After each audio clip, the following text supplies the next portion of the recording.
My name is Sandro Sammarco and I'm a lead designer at Frontier Developments working on Elite Dangerous Horizons. So Elite Dangerous Horizons is an open world, massively multiplayer space adventure.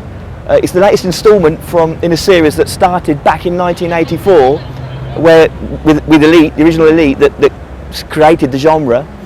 And it's basically a game where you're given a ship, some credits, and you're just unleashed into an enormous galaxy that we've created from first principles using hard science and all of the scientific data that is available to recreate our galaxy in a one-to-one scale. So you can be a space trader, you can be a space pirate, a bounty hunter, a combat mercenary. Basically you can blaze your own trail and do whatever you want. You can play the game your way. To expand that. Yeah, it was a big challenge, especially because the original Elite was famous for being this giant world, and now we've got all this new technology, so we had to take it to the next level. But luckily we've got some really talented folk at Frontier, and when we said can you just give us the galaxy, they obliged. So it's been a lot of fun. Right. So the core principle of Elite Dangerous Horizons has always been to take the player and put them into another world. So you're the commander of a spaceship, and we want to make you feel like you're the commander of a spaceship. So we put you in the cockpit. The interface for the game is all in-world interface. We don't just plaster it onto the screen. We model it in 3D, so you can actually look around the cockpit. And that's because we wanted to get that level of immersion, and it dovetails beautifully with VR.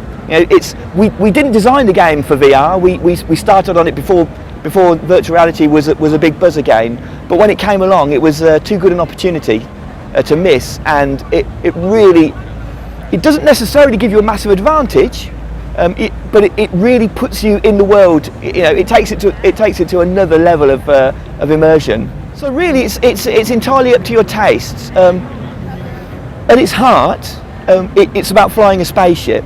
So it's all the different activities that you can do with that. You can play it at a very genteel pace. You can just go, oh, I want to make a load of money trading, and you can be a space trucker, and we love that. That's perfectly valid. So you can take your time. You can pick up the big cargo, sell it for the big bucks, or you can be very aggressive and say, no, I want to hunt down pirates, or I want to be a pirate, and that's totally fine as well. We've got a very detailed flight model. We've got loads of cool weapons, loads of ways to upgrade your ship. So there's that as well. Or maybe you just want to see the galaxy that we've made. It's pretty big. There's a lot of it to see, and you can do that as well. So really, it's the pace that you want to play the game at. You can play it at. Sure. Scaling so that. Yeah, there is scaling in the game. So when you first start the game, we have tutorial missions that you can do, but also the kind of NPCs that you'll run into. Under the hood, there's a lot of calculations going on to make sure that you're not just instantly bushwhacked by some monstrously powerful ship. I mean, it's a big open world system, so if you go and pick a fight, then things are going to get ugly really quickly. But if you stick to the law and you stay in secure systems, you don't fly to anarchic systems where all the pirates hang out, then you can have a pretty straightforward time. And again, though, it's up to you how quickly you want to progress and in which direction you want to take it. Yeah. Player activity. Yeah. So I think we're doing something quite new there. Right from the start, we've had various story threads that have run through the game. We had this lore right from the original game, actually, back in 1984, and it's quite in depth, and it's about these giant superpowers that are all facing off in a Cold War. And the galaxy has been relatively stable for thousands of years. There's been saber rattling, but black ops, but nothing more than that. And we've had various storylines running through that we have community goals which thousands of players can take part in, and missions and events. And although we've got a handcrafted story that we're pushing forward over time, we're very reactive to the players' input. So we allow these events to change the story, sometimes in ways that we don't expect. I mean, for example, we'd planned for an insurgency group in one of the superpowers to assassinate the Emperor and struggle and try and take control. with an entire plot line laid out for them, thinking this is going to be great, and the players could get behind this. As it turns out, the players were having none of it.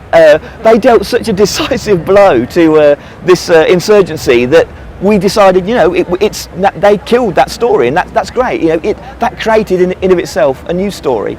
But going forward, I think stories, it's always been in the background, there's always been ways to interact with it, but I think going forward it's really going to come to the fore now in the future. So the saber rattling is getting louder, shadowy forces are drawing the superpowers into an open conflict, and recently there's been the presence of aliens detected, so it's fair to say that the galaxy's been stable for thousands of years.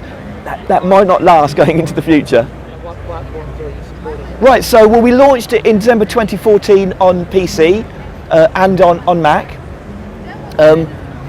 Since then, we've done a lot. So Elite is an ongoing game for us. So we had a whole year's worth of free updates that added in more multiplayer capabilities, so you could fly in a squadron, a wing with your friends. We've added giant community goals that you can work towards with everyone else who's playing, because it is massively multiplayer. We added in a political intrigue system, and then we also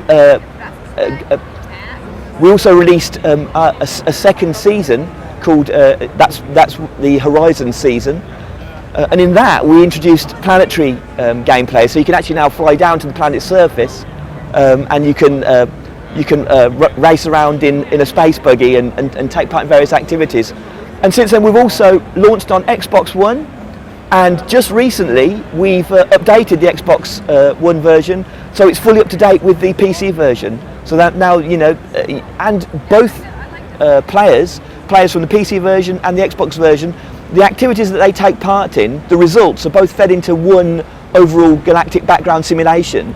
So although it's not currently true cross-play, the activities from one group of players do affect everyone else. So it's never been a better time to get into the game.